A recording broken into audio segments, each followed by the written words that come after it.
राम राम मित्रों, मैं कहता हूं तो आप नहीं मानते हैं। तमाम मित्र हैं जो नाराज भी हो जाते हैं। मैं बार बार कहता हूं कि अभी देश की सत्ता ऐसे लोगों के हाथ में नहीं पहुंची है जो सच में देश को बदलना चाहते हैं। अभी सत्ता ऐसे लोगों के हाथ में है जो आपको थोड़ी थोड़ी लालच देकर लगातार सत्ता में बने रहना चाहते हैं, यानी कि सत्ता के ग्रीडी लोग हैं।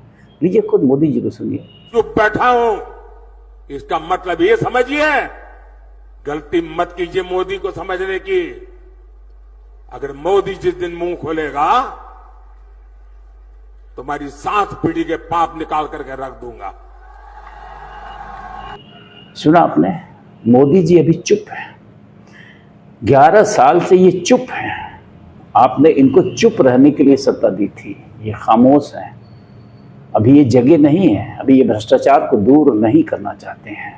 तो खुद से मोदी जी ने स्वीकार किया। मैं बार बार आप लोगों से ये कहता हूं तो आप लोग नहीं विश्वास करते हैं कि ये पूरी टीम जो है ये सत्ता लोभी टीम है।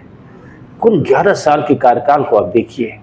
जिस लिए हिंदुओं ने इनको सत्ता दी थी, मैं चीख चीख के कह रहा हूं कि हिंदुओं ने इनको सत्ता दी थी अपने अस्तित्व को बचाने के लिए।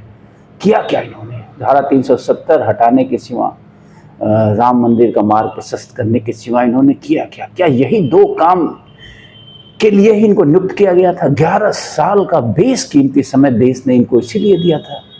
अरे अब तक तो कई सारे जो परिवर्तन करने वाली चीज़ थी, जो देश को बदलने वाली चीज़ें थी, एक देश एक संविधान और तमाम ऐसी चीज़ें थी जिनकी ज़रूरत इस देश को तत्काल है।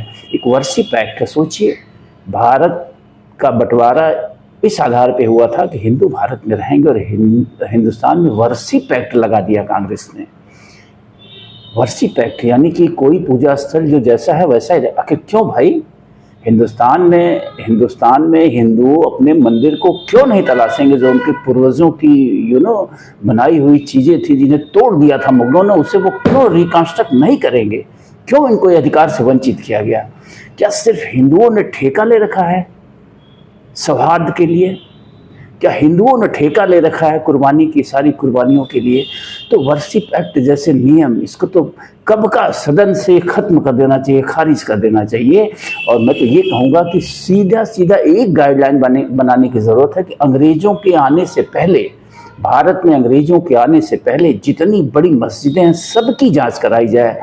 सबका जो खनन करवा के देखा जाए कि कहीं ये मंदिर के ऊपर तो नहीं बनाई गई हैं। अगर बनाई गई हैं तो उस पर मंदिर बनाया जाए। ऐसा कानून होना चाहिए ऐसा देश में। और उसके ठीक उलट वर्शिप एक्ट 1991 कांग्रेस ने ला दिया। My goodness. और ये महाशय 11 साल से तमाशा देख रहे हैं। 11 साल का कीमती समय हो गया। पिछली सरकार इनकी स्पष्ट बहुमत की, बम्पर बहुमत की सरकार थी, लेकिन क्या किया इन्होंने?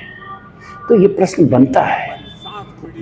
बनता है। और मैं यही कहूँगा, बड़े अफसोस के साथ कहूँगा कि सत्ता अभी उस व्यक्ति, उस ग्रुप के हाथ में नहीं गई है जिस ग्रुप का ये देश इंतजार कर रहा है। वो लोग अभी कहीं पर्दे के पीछे हैं। मैं आशा करता हूं कि कभी न कभी उन लोगों के हाथ में सत्ता जाएगी। आप पूछेंगे मैं किसी ग्रुप विशेष की बात कर रहा हूं? तो नहीं है। मैं अननोन पीपुल की बात कर रहा हूं, जो देश के लिए मर मिटने के लिए तैयार हों, जो धूल उड़ा दें सत्ता में आने के बाद। और देश के साथ, हिंदुओं के साथ जितना अन्याय हुआ है सदियों सदियों में, सारे अन्याय की भरपाई करते हैं।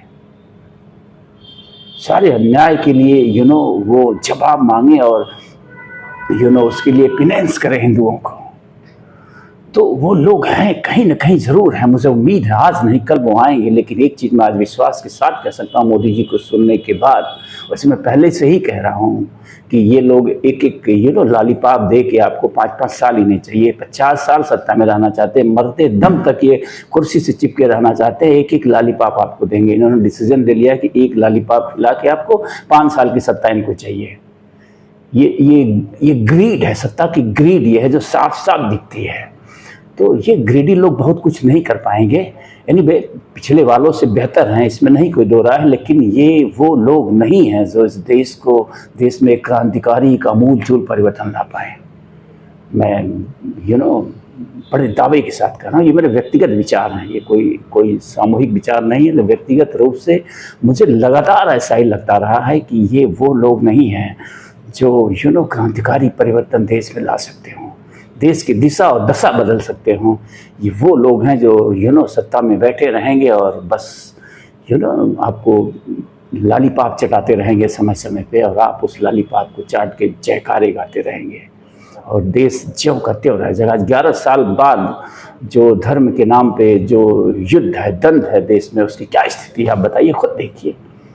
आप देखेंगे तो और जटिल दौर में पहुंच गया है इंडिया, और बुरी स्थिति में पहुंच गया है भारत। तो खुद सुनिए आप मोदी जी को, ये अभी चुप हैं, 11 साल से ये चुप बैठे हैं। अब ये तमाशा देखना, वक्त का इंतजार कर रहे हैं। वो वक्त इनका 21वें साल में आएगा कि 23वें साल में आएगा, गॉड नोस। या फिर आप लोग जानते होंगे जो आंख बंद करके सपोर्ट करते हैं किसी का।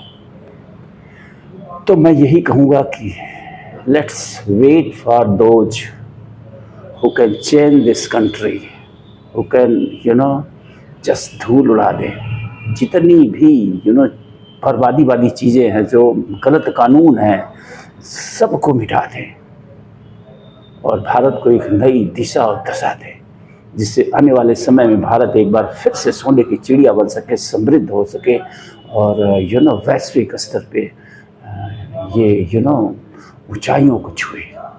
थैंक यू, फिर मिलेंगे, धन्यवाद।